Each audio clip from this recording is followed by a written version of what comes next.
लेकिन राजा उस बूढ़ी औरत की एक नहीं सुनता। वह बूढ़ी औरत रोते हुए अपने घर की ओर जा रही थी। ये सोच रही थी कि आखिर मैं इतना धन कहां से लाऊं, कि कैसे मैं उन लोगों का यह धन उन्हें लौट आऊंगी। मेरे पास इतना धन नहीं है। मैं क्या करूं, कैसे करूं, कहां से लाऊं इतना धन? यदि मैंने उनका धन नहीं लौटाया तो मुझे राजा मार डालेगा। वैसे भी मेरी ही गलती है। जब उन चारों ने मिलकर मुझसे कहा था कि जब तक हम चारों एक साथ ना आए तब तक वह पोटली किसी को नहीं थमानी है, फिर भी मैंने वह पोटली केवल उस एक व्यक्ति को थमा दी। इसमें गलती तो मेरी ही है। वह रोते रोते ये सारी बातें सोचते हुए अपने घर की ओर जा रही थी। तभी रास्ते में उस बूढ़ी औरत को वही संत मिले जो उस नगर में किसी भी समस्या का समाधान बड़ी ही सरलता और सहजता से करते हैं। उन्होंने उस बूढ़ी औरत से कहा, क्या बात है बेटी, क्यों रो रही हो? इस पर वह बूढ़ी औरत उस संत को सब कुछ सच सच बता देती है और कहती हैं, हे महाराज, इसमें गलती तो मेरी ही है। उन चारों ने तो पहले ही कहा था कि जब तक विचारों एक साथ ना आए तब तक वह पोटली मुझे किसी को नहीं देनी है। लेकिन मेरी हिम्मत मारी गई थी जो मैंने वह पोटली केवल एक व्यक्ति को थमा दी और वह उनका सारा धन लेकर वहां से भाग गया। लेकिन अब मुझे यह समझ नहीं आ रहा कि मैं वह सारा धन कहां से लाऊं, कैसे जुटाऊं। मेरे पास इतना धन नहीं है और राजा ने तो आदेश भी दे दिया है कि मुझे उनका धन लौटाना ही पड़ेगा। लेकिन मैं यह समझ नहीं पा रही इतना सारा धन मैं कहां से लाऊंगी। तभी वह संत उस बूढ़ी औरत से कहते हैं, शांत हो जाओ, मैं कोई ना कोई रास्ता जरूर निकाल लूंगा। इतना कहकर वह संत वहीं पर बैठ जाते हैं, ध्यान करने लगते हैं। कुछ देर के लिए आपके बंद कर सोचते हैं, विचार करते हैं, मौन रहकर वह समस्या का समाधान निकालते हैं और उसके बाद वह उस बूढ़ी औरत से कहते हैं, बेटी, राजा ने फैसला किया है, वह बिल्कुल गलत है। आपने जो किया इसमें आपकी कोई गलती नहीं है। राजा का फैसला गलत है। उन संत के इतना कहने पर बूढ़ी औरत चुप हो गई और यह सोचने लगी कि आखिर राजा का फैसला कैसे गलत हो सकता है। राजा तो सभी के लिए न्याय ही करते हैं और वह कभी किसी का बुरा नहीं करते। फिर आखिर आज राजा का फैसला कैसे गलत हो गया? उन संत और उस बुढ़िया की बात आसपास के खड़े लोग, सभी लोग सुन रहे थे और वे लोग भी बड़े अचरज में थे, क्योंकि राजा का फैसला कैसे गलत हो सकता है? राजा ने तो बिल्कुल सही फैसला लिया है, इस बूढ़ी औरत ने ही गलती की है। उन चारों का धन केवल एक ही को थमा दिया। ऐसे में इस बुढ़िया को उनका धन तो लौटाना ही चाहिए। राजा ने गलत फैसला कहा किया है। तभी वह संत उस बूढ़ी औरत से कहते हैं, जाओ और राज दरबार में कह दो कि हे राजन, आपका फैसला गलत है और सही क्या है, गलत क्या है, इसका फैसला मैं करूंगा। पहले तो बूढ़ी औरत इतनी हिम्मत ही नहीं जुटा पा रही थी कि वह राज दरबार में जाकर भरे राज दरबार में राजा को यह कह सके कि राजन, आपका फैसला गलत है। लेकिन जैसे तैसे उसने हिम्मत जुटाई और वह वापस राज दरबार लौटी। उसने डरते हुए भरे राज दरबार राजा से बड़ी धर्राती आवाज में कहा कि राजन, आपने जो फैसला किया है वह फैसला गलत है। इतना कहकर उसने राजा को सारी बात सच सच बता दी। उस बूढ़ी औरत की बात सुनकर राजा बहुत क्रोधित हुआ। राजा ने उस बूढ़ी औरत से कहा, कौन है वह संत जिसने मेरे फैसले को गलत बताया है? क्या उन्हें नहीं लगता कि मैंने सही निर्णय लिया है? मैं हर रोज कई निर्णय लेता हूं, कई फैसले करता हूं, लेकिन आज तक कभी किसी ने मुझसे यह नहीं कहा कि मेरा फैसला गलत है। यदि उन संत ने मुझे सही फैसला न सुनाया, उन्हें फांसी की सजा दे दूंगा। यह बात पूरे नगर में फैल गई।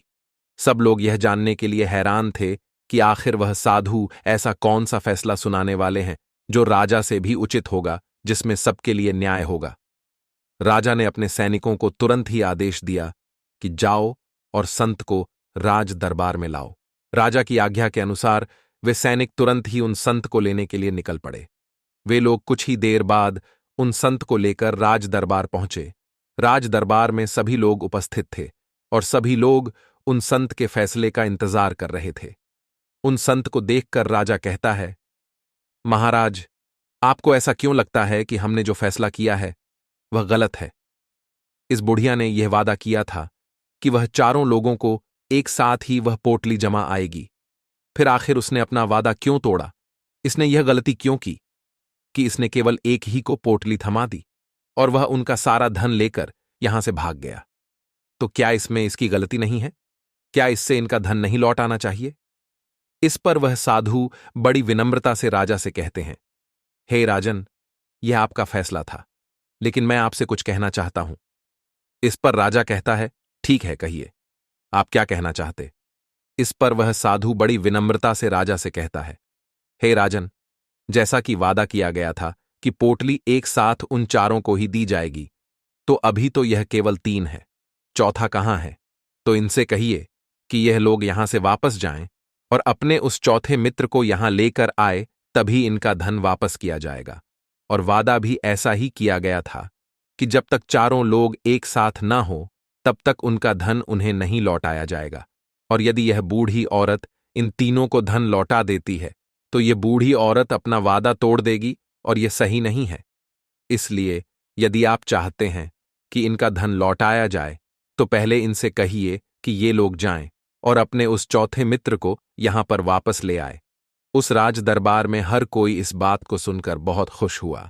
सभी ने उन संत की बहुत तारीफ की। राजा भी उन संत के इस फैसले से पूरी तरह से सहमत था। राजा तुरंत ही उन संत के सामने सिर झुका लेता है और हाथ जोड़कर उनसे कहता है, हे महाराज, आपका यह फैसला इतना सही कैसे हो सकता है? आखिरी बात मेरे दिमाग में आई क्यों नहीं? मैंने इस बात को इस तरह से सोचा क्यों नहीं? तभी वह साधु उस राजा से कहते हैं, हे राजन, आपके पास और भी काम होते हैं। आप दिन भर व्यस्त रहते हैं और आपको जल्दबाजी में फैसले लेने पड़ते हैं। आपने इस मामले को न समझा, लेकिन इसे देखने में आप गलती कर गए। इससे आपने केवल ऊपरी तौर पर देखा। आपने इसकी गहराई तक जाने का प्रयास तक नहीं किया। यदि आपने इस मामले की गहराई को देखा होता, समझा होता, तो आप भी इसी नतीजे पर आते।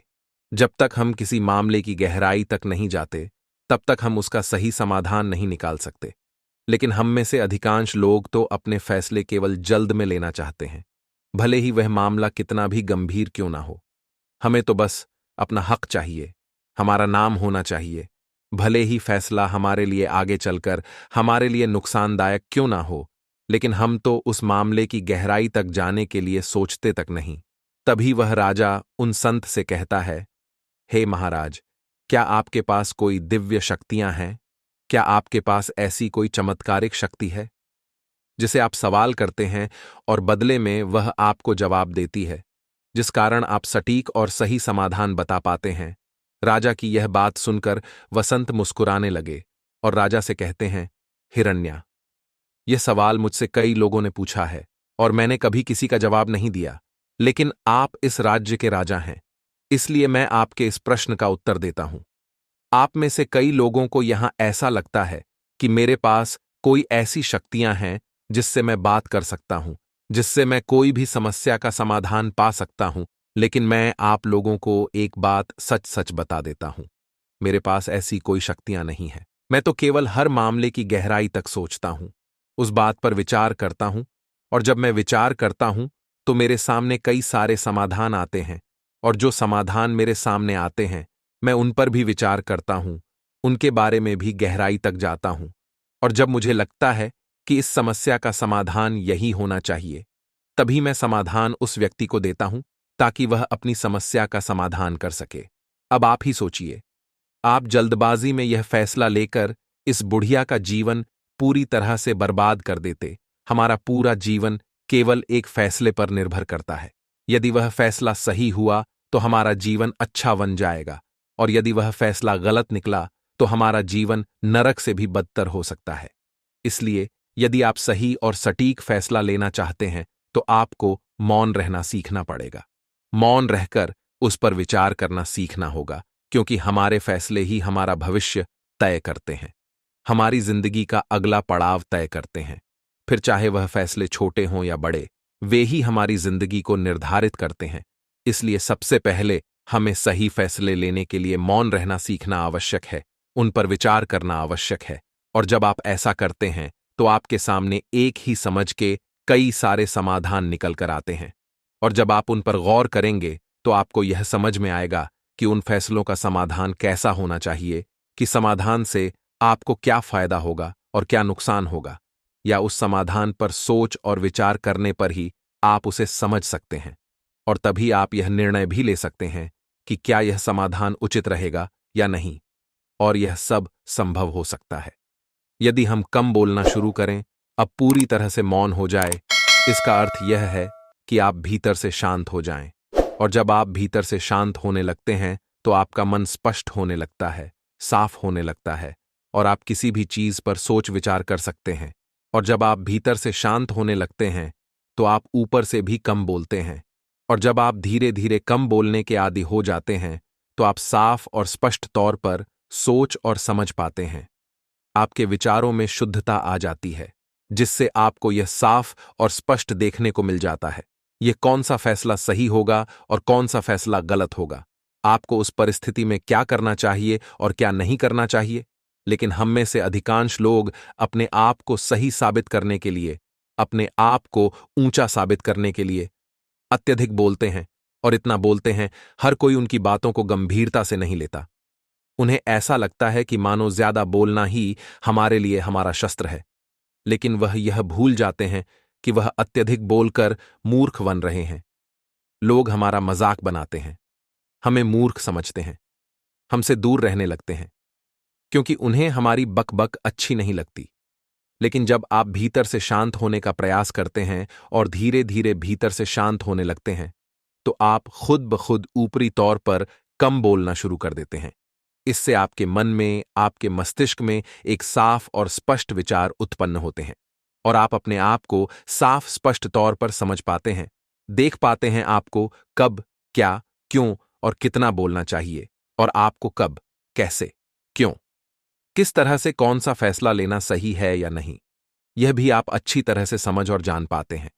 जब आप कम बोलना करना शुरू कर देते हैं तब आपको यह बात भी बहुत अच्छी तरह से समझ में आने लगती है कि जो हम बेकार की बकबक करते हैं उस पर हमारे शरीर की बेवजह ही कितनी सारी ऊर्जा यूं ही व्यर्थ हो जाती है, नष्ट हो जाती है, जिसे हम चाहे तो किसी जरूरी काम में लगा सकते हैं, फैसले लेने में लगा सकते हैं, जिससे हम तनाव मुक्त रह सकते हैं और हमें अच्छी नींद भी आ सकती है। और यदि आप इसी प्रकार सोच विचार कर फैसले लेना शुरू करते हैं तो आपका मस्तिष्क भी अच्छी तरह से काम करने लगता है, और आपका मस्तिष्क पहले से भी ज्यादा शक्तिशाली हो जाता है। और इसका एक बहुत अच्छा उदाहरण भी आपको मैं बताना चाहूंगा।